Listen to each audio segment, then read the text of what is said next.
Hello, everyone. I'm Kevin Nevertell, and we are here today in a special location in Elmhurst recording our weekly or bi-weekly podcast about the 2024 election. So as always, I'm joined by my friends and colleagues, Dr. Darren Schreck and Mary Fleece Dunkel. Hello. Hello. And today we have some special guests. We have Dr. Tom Dow and Erica Dieters and Allison Lackney. And the six of us are actually going to be going to our good friend and colleague, Joe Malarkey's visitation. Joe Malarkey actually passed away a couple days ago, very suddenly and unexpectedly. He was a great friend of ours. He was a great colleague. He's going to be dearly missed. Yes. And we were thinking of you, Joe. I just want to give you a shout out and to all Joe's family and his friends and the library family, because I know he's going to be deeply missed. Absolutely. Yeah, absolutely. So we might have some speakers today with our colleagues from Moraine who are in the room with us here in the Elmhurst Library. Today we've had big news. We've had Vice President selection. Kamala Harris has selected Tim Walz, governor of Minnesota. A little bit of a surprising pick, maybe to some of us. I was surprised. I was thinking the kind of conventional wisdom, Josh Shapiro, governor of Pennsylvania, kind of has a rock star kind of feel to him. Yeah. And for a governor, sometimes he sounds like Barack Obama. Yes. Pennsylvania is like, we talk about the blue wall. We've talked about it a few different times of these three key battleground states of Pennsylvania, Wisconsin, and Michigan. And the one with the most electoral college votes is Pennsylvania. And I think kind of the conventional wisdom was that the Josh Shapiro would be a great selection to really lock down that state. Instead, it's Governor Walz of Minnesota. So I just want to see what your reaction, kind of initial thoughts were, and takeaways from the selection. Sure. Well, the one thing that I noticed is that when we had the last podcast, I mentioned it at the end of our podcast that all of a sudden his name was being bandied about. And you saw in many of his clips that he was kind of becoming like an attack dog early on, before he was named, for the Harris ticket. Challenging Trump and challenging Vance on their stances on the issues, challenging their populism, and then also using the word weird to define them, to define their policies. So it all kind of like plays together or is put together. It does make sense that he does get that Midwestern appeal that is needed for a state like Michigan or a state like Wisconsin. And there's also a crossover with Pennsylvania as well. There are some people who somehow still think that Pennsylvania is part of the Midwest, so we'll throw that in there too. And, I think it's a good pick. He has a really good background, a really good resume to run on. And I think we were talking about on the ride over that he eliminates a lot of the arguments that Republicans can make in relation to their platform. And we could talk more about that too. So I like the pick. Yeah. Yeah, just a quick shout out. You did at the end of that last podcast. You're like, you called it. You identified him as another kind of dark horse. And well, that's because I was looking at the phone at the right time. Right. So I appreciate it. Sometimes looking at your phone has those benefits. Yeah, it does. It does. Yep. Yeah, Mayor. Yeah, I'm happy with the pick. I'll be honest with you guys. I knew his name when the George Floyd incident had occurred and his name in conjunction with that. But I had really forgotten his name until actually when Darren said, I'm like, wait a minute, Tim Walz, like, why do I know that name? It's like Governor of Minnesota. And since I've been listening for the last week, I've been pretty impressed. He's funny, he's down to earth, he's very Midwestern. The background that some of the things that Darren mentioned, the idea that he's a former public school teacher. So he's got this way of talking about even all of us as educators in this room. I think we can kind of relate to his military background, right? He's got that as well. He was also in Congress for even 6 terms, I think he won in Congress in a conservative district. So constituency that I think that Kamala Harris is trying to reach. And I think that's true kind of whether it was Josh Shapiro or him, or even some like, Mayor Pete, Mayor Pete, who's from Indiana, who have this ability to be able to relate to them. Sometimes I wonder if we overestimate the idea of a person coming from that state, how much value that has. I'm not saying it does not have value, but it doesn't mean that someone else can also fulfill the same category or same criteria. So I so far like what I see. I think it's pretty cool. Yeah, there's a lot of this to go with it. Point you brought up about maybe overestimating how much impact a home state governor brings to the table. It's first of all, it's tough to test in political science. We don't have, we have an election every 4 years. Vice presidential picks. Being a governor are rare, off the top of my head, especially on the Democratic side. Thinking back of 2012, was that Ryan from Wisconsin, not a governor, but really a household name, I think, in the state of Wisconsin. He was Speaker of the House, am I right, at that time? And so he, long story, Republicans did not win the state of Wisconsin. Yeah. Picking, a very popular statewide official or national official, somebody who was statewide household name. The last time the Democrats had somebody on their ticket that was a governor at one point was Tim Kaine from Virginia. Sure. But he at that time was a sitting senator.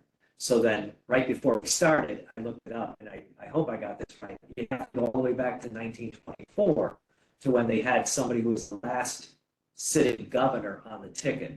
That was Charles Bryan of Nebraska, who happened to be the younger brother of William Jennings Bryan. And the Democrats, lost 3 times with William Jennings Bryan, and they lost with Charles Bryan winning. Yeah, and Charles Bryan was the vice presidential nominee for John Davis, which was a fiasco that year of getting their nominee chosen. I think it took them 103 ballots at the convention to pick somebody up. So the Democrats haven't had a sitting governor as their nominee in a long time. It's usually been somebody from the Senate side. And I think you needed that balance too, because some people were saying that it was going to be Kelly from Arizona. Mm-hmm. And I don't know how much outside of the issue of immigration that he added to the ticket, because you had 2 people from, that Washington-centric mentality on the ticket. And I don't think it really would have played well nationally. Right. These kind of so balancing out the ticket that you mentioned, the folksiness, the high school teacher, football. I'd like to come back to that football part. But you would have had with Shapiro, East Coast-ish, and West Coast, San Francisco, liberal establishment. Whereas now maybe you've got this rural, folksy Midwestern guy that's bringing part of the ticket, maybe a little bit of balance, the way that Americans will view the ticket as a whole. Sure. Another point that I want to make about, a lot of points to make, but I'll start with the Nebraska angle. I'm from Nebraska, and Walz was born about 20 minutes or so from where I grew up. And then he grew up in a town called West Point, and then he moved to Western Nebraska. But I bring this up because we have talked a lot about the blue wall, how important it is to win Pennsylvania, Michigan, and Wisconsin. And Democrats currently, polling has showed Democrats behind in Nevada, Arizona, and Georgia. So if Democrats lose those 3 states that they won in 2020, but hold Pennsylvania, Wisconsin, and Michigan, it would get 269, 270 to win. If you don't win the 2nd district of Nebraska, which splits their electoral college votes. So hang with me here for a minute. Nebraska's got 5 electoral college votes. There's 3 congressional districts. One of them essentially is the Omaha area. And Nebraska has split those 2 times, most recently in 2020 with Biden and in 2008 with Obama. And so I think a lot of times Democrats have been kind of say, all we need to do is win the blue wall states. We're taking kind of Nebraska as an assumption. And I don't know that that's a good assumption to be making. But I think Walz is Nebraska's pretty loyal to fellow Nebraskans. I think he's gonna help make a difference in that one district. And granted, it's one electoral college vote, but if you're at 269, most of us who are following closely, the House of Representatives would then pick the president, and each delegation gets one vote. So California, with their like 53 House of Representatives, they get one vote. Wyoming gets one vote. Republicans have a majority of more state delegations for the House of Representatives. So Democrats don't want a 269 situation. So there's that angle as well. And the football one. This is one of the few civic institutions that we have that I think brings America together. This is just reading an article in the New York Times. This is an original thought, but I thought it was a really compelling argument that this is a guy who coached football, state championship coach, that maybe, you know, the article is referencing the top 100 shows of the last year, 93 of them were football, and just, you know, how popular of a sport that is. Yeah.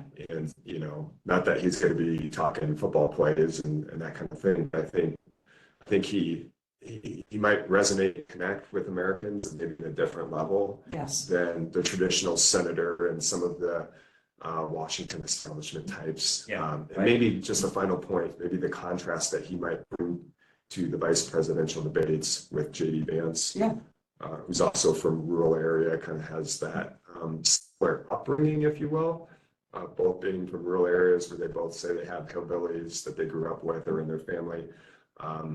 And I think, you know, one went on to, J.D. Vance went on to, what is it, Yale, and then was a venture capitalist. Right.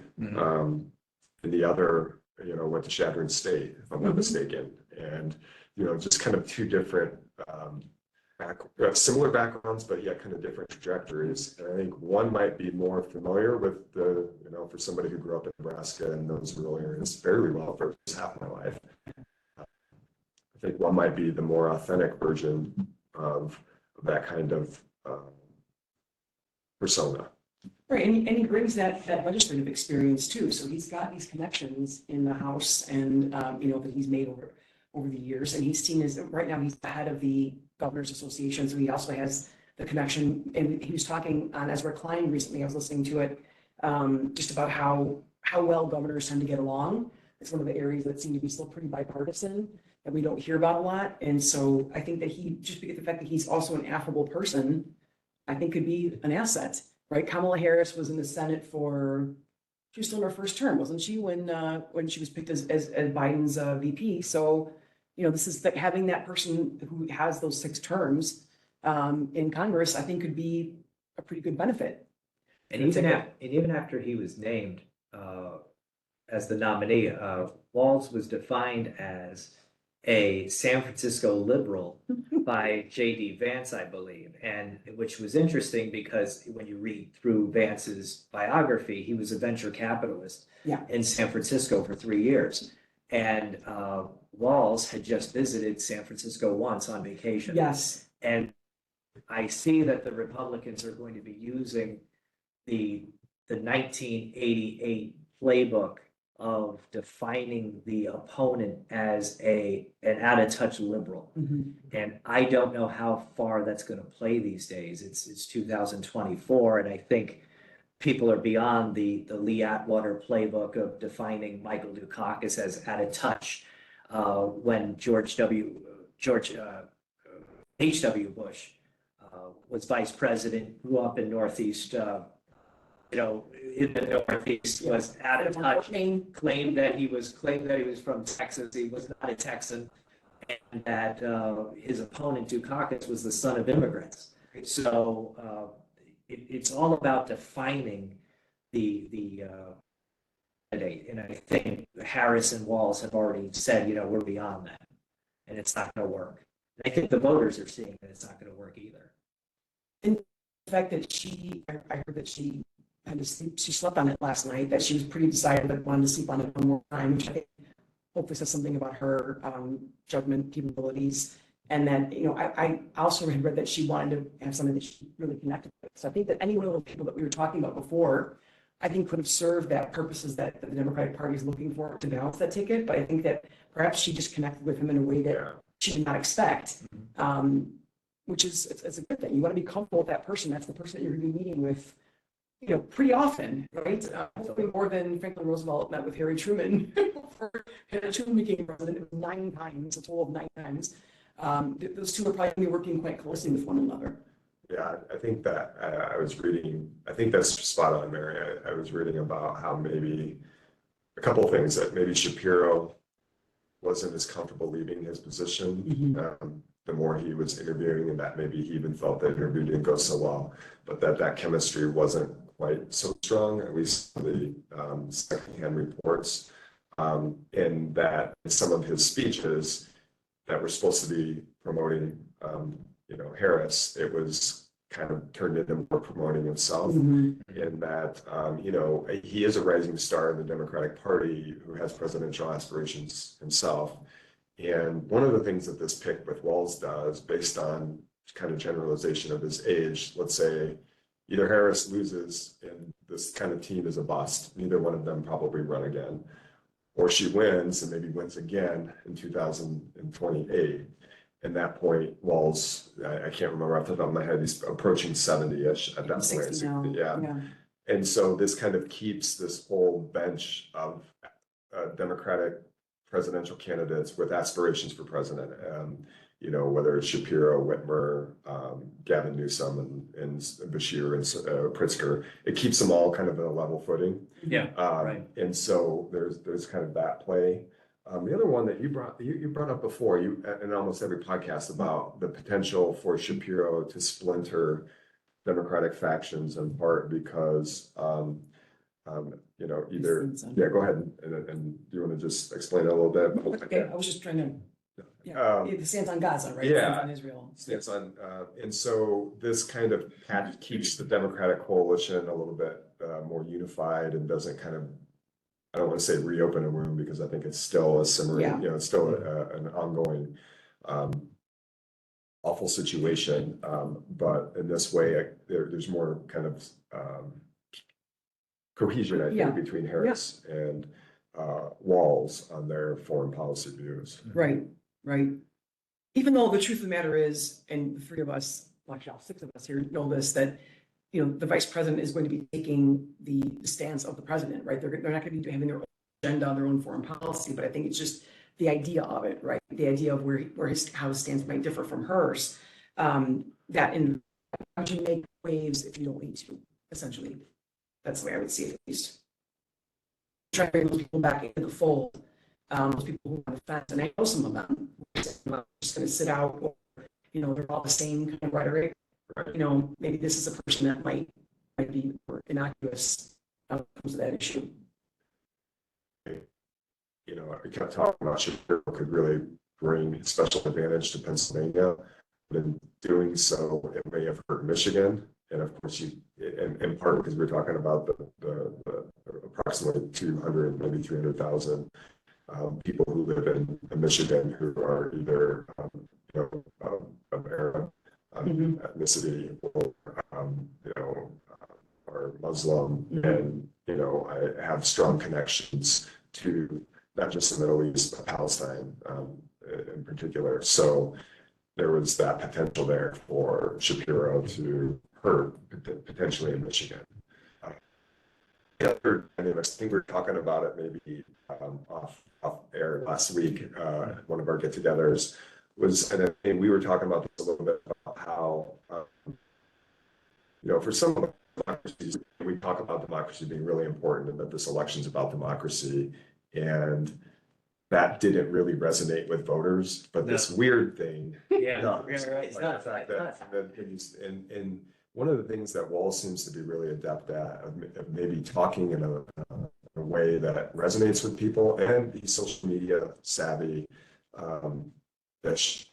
And I'm a social media expert, right? And say who is an expert, but it seems like there's some videos of him, one of which is going on that had to make around. There's another one of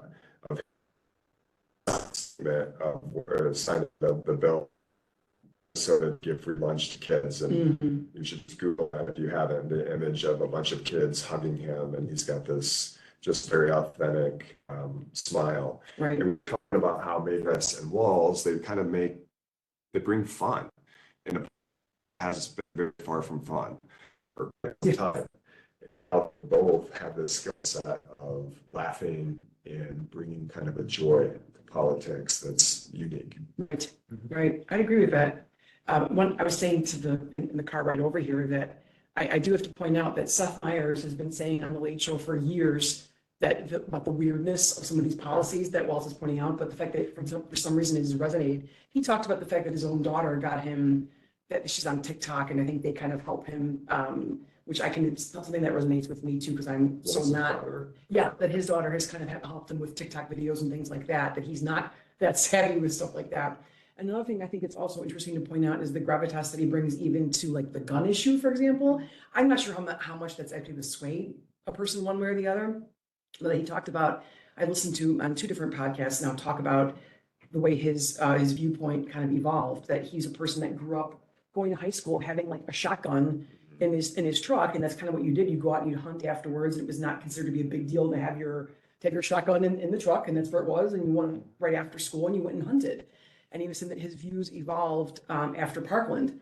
And a lot of that had to do with his own kids that kind of brought him, that were like, Dad, your stance needs to change. Because I think he had like an A rating with the NRA before his own stance changed. But he brings a certain, again, this sort of normalcy vibe to things that I think is safe to say 3 of us have agreed upon from the Trump Vance ticket, the idea of being normal. And whatever that means, right? But I think that there's a kind of a definition that most of us would agree on. We think that some of the things they talk about, the idea of talking about people without kids having to pay more money in taxes and childless cat ladies, and these comments that are just, who are you talking to? What are you going to bring into it? Well, Allison, go for it. Okay, here's something that I really like about both of them, especially Walz, because he spends so much time with high school kids.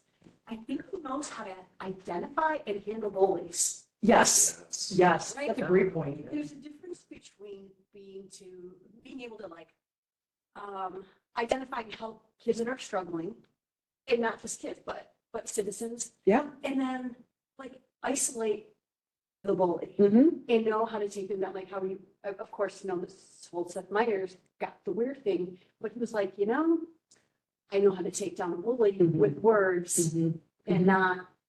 Yeah. Now the kinds of action. Yes. Right. Yeah. And that takes a special kind of skill. Mm-hmm. And he seems to have, Kamala definitely has, right? Like she's got that mean girl vibe. She knows how to work it. You've seen it. But he has it from, I'm sure, hands-on experience. Right. Well, he understands the language. We were talking about it off air last time, that former Congressman from Illinois said, you shouldn't call them weird. You should say they're destroyers of democracy. And I agree with that aspect, but that's from a different age group. That phrase resonates with them. James Carville said, you shouldn't call them weird. You should call them creepy. Well, that's like a word that's used by a different generation as well. But people between the ages of 18 and 30, they say weird about everything. This is weird. That's weird. And then you don't need to explain it. Once the person is called weird, or the aspect of this, practice is weird, it resonates. And for him to come out saying it's weird, or these policies are weird, or do you see these candidates, they're weird, it did resonate. And I think that did play for Harris in choosing him as the vice presidential nominee. I think it means a whole lot more than just saying democracy matters in this campaign. To us, it does. To everybody in this room, it matters. But to a big segment, as Kevin mentioned before, it didn't resonate. It didn't pick up on that democracy was on the ballot this time around. Right. What weird is, I guess, weird versus normal. I'm almost That's good waiting play out. for like, are you a Minnesota Twins fan? Are you a Vikings fan? How is this going to play out with Weirds? Right. It's going to play out, Right. Cubs. Yeah. I'm waiting for like this next level of dialogue to go down where it doesn't become, a January 6th discussion. It's not a Palestinian discussion where it starts to become, who are you really at your core? But sports, something innocuous like sports is something that is kind of a unifying Right, things right, to right, look right. forward to. That's a very good point. And it's, to your point, it struck a nerve with the bully. If many people refer to the former President Trump as a bully, and I can't remember the exact quote last week, but he's like, I'm not weird. Many things, but weird I'm not, or something like. So it's, I know you are, but one of my type of deal. So Yeah. it'll be interesting to see the way that they're able to, use language to potentially what kind of response they're going to get from Donald Trump, and then just one other issue that I thought of that's been talked about with Walz is that so his daughter's name is Hope, and he and his wife, she was through Hope was conceived through IVF. And speaking of, who else could bring home this issue than somebody whose two kids were both conceived through IVF? I can speak to that personally. And, for somebody like JD Vance, who, if I'm not mistaken, had voted against this in the Senate, so I think it's another big contrast, and another person who I think, as Americans get to know him, are going to like him more and more. And I think that idea of like somebody you'd like to have a beer with. And I remember George W. Bush being that kind of person who, and likely won the 2000 election because I think people found him more relatable, more likable, the type of person they could sit and have a beer with. Of these four people of Trump, Harris, Walz, and Vance, I think Walz would win that pretty easily. Yes, I would agree. One of the comments I read on a message board was just about, he reminds me of the type of guy who would, help you if your car broke down, that kind of person. And, he's just got that appeal. And there is a clip of him when he was running for re-election that he's in the car and he says, "Here's my pro tip of the day." And in that pro tip, he's talking about a $7.99 part that he got from Napa Auto Parts and how to fix his car. Yeah. And said, it's pretty cheap. It's for like a connector behind a light for like the rear view, for one of the lights on his car. And that, people can understand that, Right. about a candidate. And we're talking about it before, and we've talked about it many times, like, you read through the poll numbers and you see the state polls that are coming out, and a lot of them are 50-50. And I still find it amazing that it's 50-50, only for the sake that no one has heard from Harris or Walz on the main stage yet. It's almost as if Donald Trump's numbers have already topped out, that there's no other place for the Republican candidate to go. On the Democratic side, there's a segment of the population, I think 70-something% has no idea who Tim Walz is. Right. So I can only see that those numbers of 50%, let's say in Pennsylvania or in Michigan or Wisconsin, are only going to go up. Right. And the ones that are close, like Georgia or North Carolina, they could make it, tough for the Republican to hold on or to challenge in those states too. Did you listen to the Ezra Klein podcast too with him? Yes. He made some really interesting points all throughout. He was talking first about how to relate to Black male voters in particular, and why Trump's appeal to Black males in particular has been so strong. The idea of upward mobility and of wanting, I think Ezra Klein was making that point about the idea that I think for many Black voters, there's this condescension of the only time that we're talking about quote unquote Black issues is when we're talking about incarceration rates and things like that. And it's insulting to people because they're people who have ambition, who want to open up their businesses, and they look at that, they've got aspirations. And so if you're only addressing those things, you're cutting out a certain segment of the population. And he seems to get that. He also talked about the idea, which I liked. You mentioned like the meals for getting that passed, meals for kids, I think universal, right? Across the whole state of Minnesota, and just why that is so important is that I don't care if the people that I'm helping have voted for me or not. He said that he mentioned something particular about people at a Trump rally recently who had a Somalis for Trump sign, and that there's a pretty strong Somali community in Minnesota. And he said, that's okay. I'm whatever I'm doing for them too. So again, it's more inclusionary rhetoric as opposed to being excluding people. All that is, I think, is just going to be a benefit. Again, it's normal talk. It's the idea of saying, okay, getting breakfast for kids is a universal thing. That helps people, whether you're middle class, whether you are, well, everyone has that same issue. You're trying to make lunches for your kids. You want to spend time with your kids. Like I thought that was a great segment. I agree. When I was listening to that, he brought up how some of the people who thanked him the most were upper middle class parents, and they were saying, that they can now spend their mornings with their kids because it's just such a hectic, frazzled time. And if you're spending your mornings making lunches for kids, you don't get that limited quality time that you have in the morning. And so, and he gets it. I mean, it's important for kids who are in school to have a good breakfast and to have good meals in the day so that they can learn and have the energy that they need.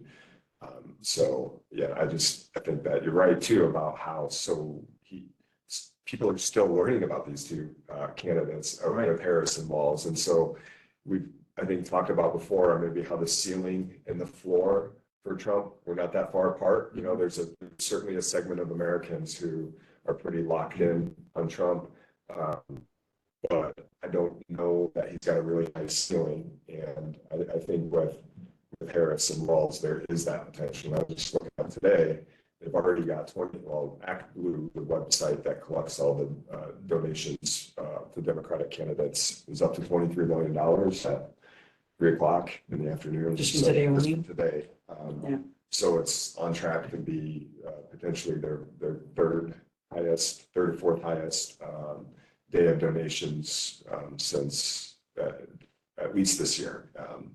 The first 2 days that that Biden stepped down, it was over $60 million. But so they've got a lot of fundraising coming in to help spread their name in a way, like videos to get to know them. Right.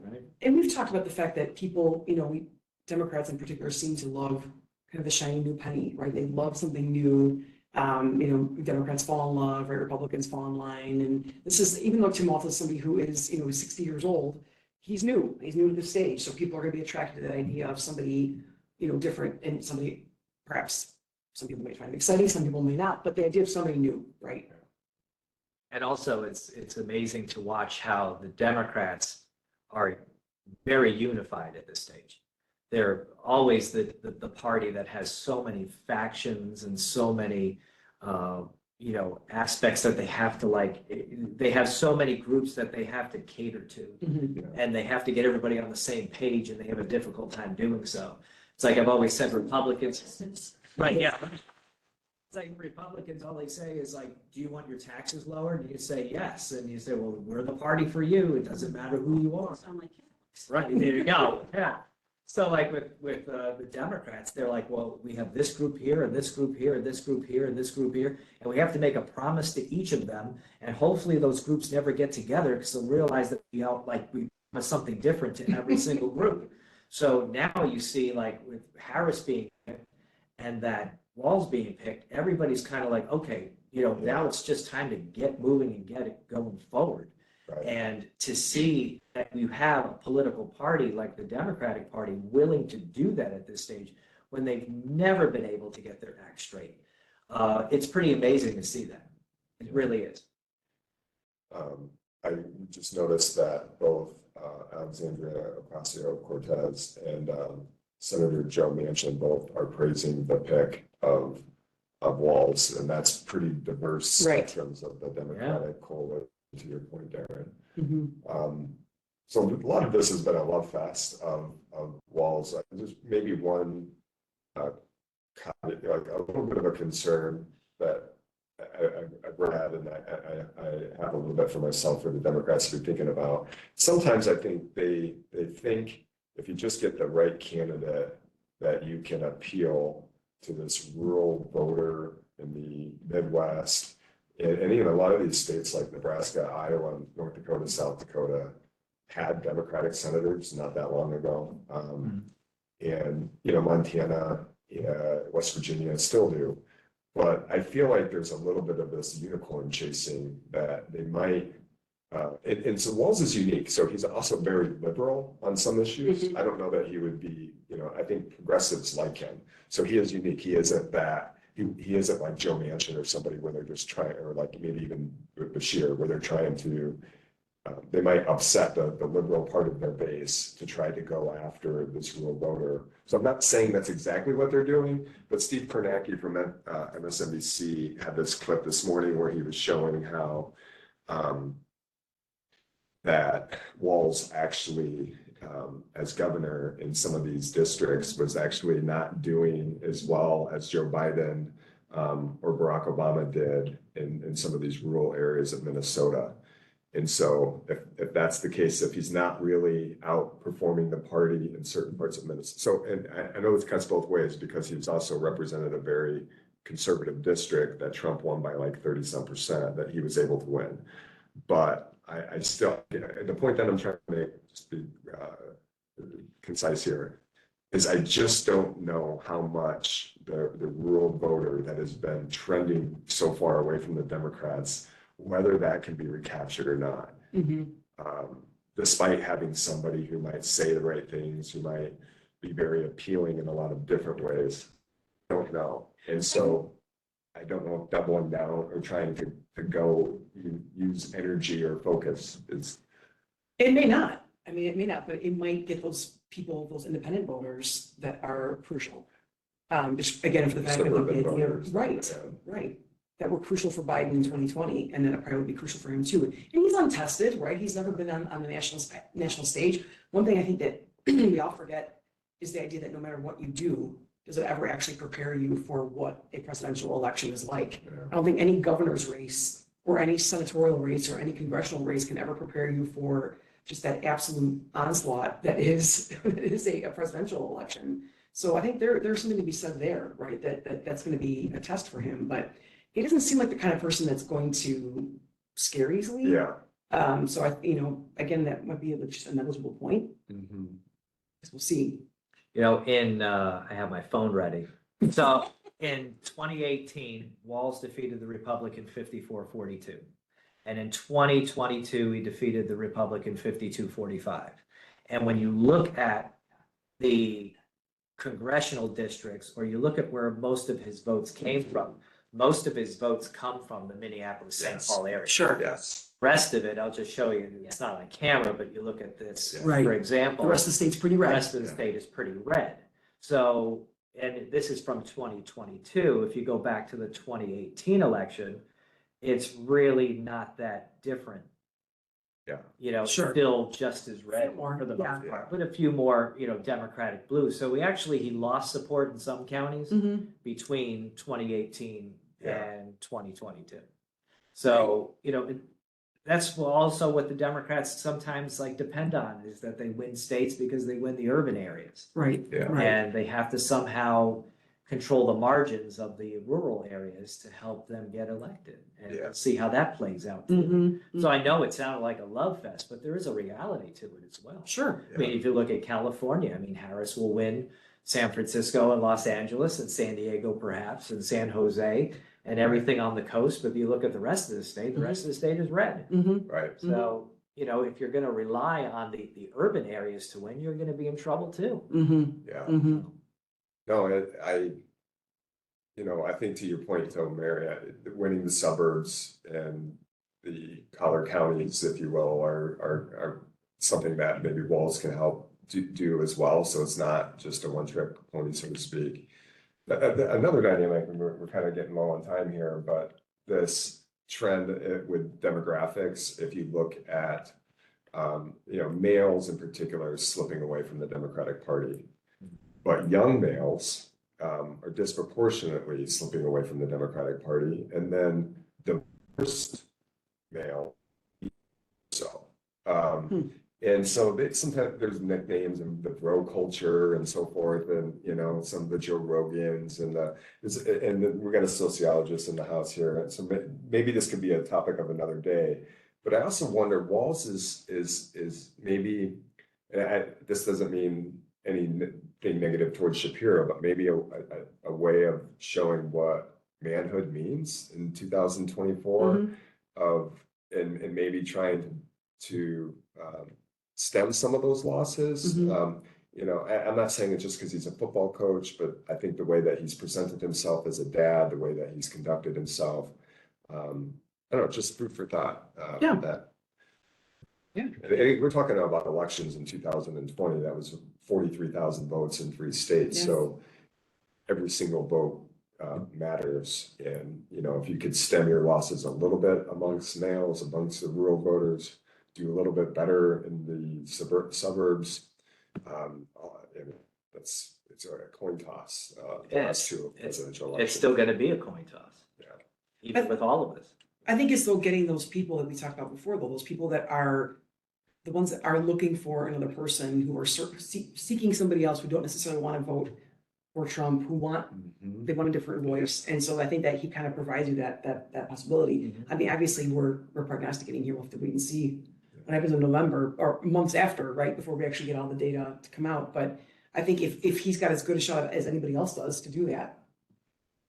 Well said. Yeah, I agree. And also too, like, I would ask questions of my students. Are you registered to vote? Are you planning on voting?